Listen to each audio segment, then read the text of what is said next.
Voluntary respirator programs continue to be an area that lacks full compliance in many organizations.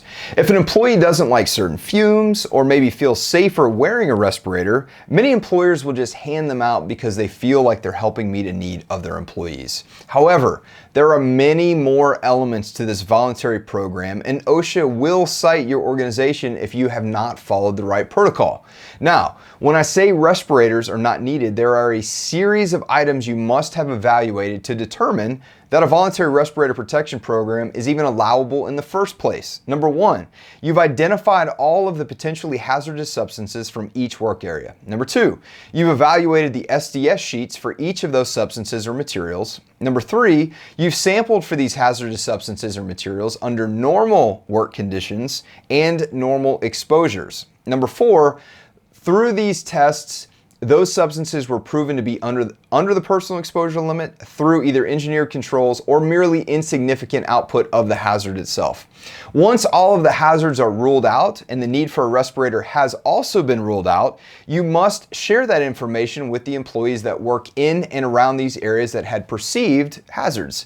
It is absolutely critical that you communicate to your employees the SDS sheets, lab reports, and anything else that was discovered in the process of determining the area to be safe. Now, if your employees are still not satisfied and want to bring their own respirator or you provide them voluntarily, you need to consider some pretty serious hazards and liability concerns. First and foremost, there must still be a medical test completed.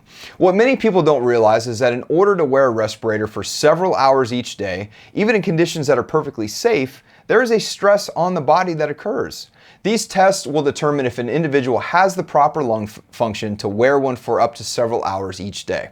There's also the possibility that when certain areas of an operation do require respirators, employees that move departments may be mistaken for having all the proper fit testing and medical evaluations when in actuality, they were simply wearing one voluntarily and often not checked for any compliance. When it comes to OSHA, they want to see documented proof that the hazards were eliminated, documentation that the employees have signed off on this understanding, and also evidence that when voluntary respirators are allowed, they are not creating a greater hazard. A greater hazard could be several factors, but one of which is the physical capability to wear one in the first place, as discussed earlier, and other hazards such as proper storage and hygiene. Are they taking care of their equipment so they're not allowing a bunch of dust or particulates into their masks, or heaven forbid, an actual hazardous substance? This is why the same training and same testing is often required in the voluntary program, just as it is in the required program.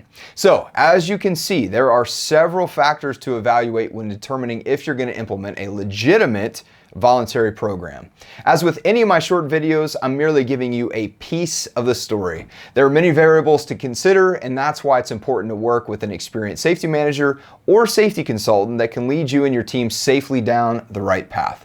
Please reach out with any questions that you may have at info@summitsafetygroup.com. That being said, I'm Jake Wolfenden with Summit Safety Group, and I may not know you, but I do care about you and your company. Have a great week, and I'll see you next Monday.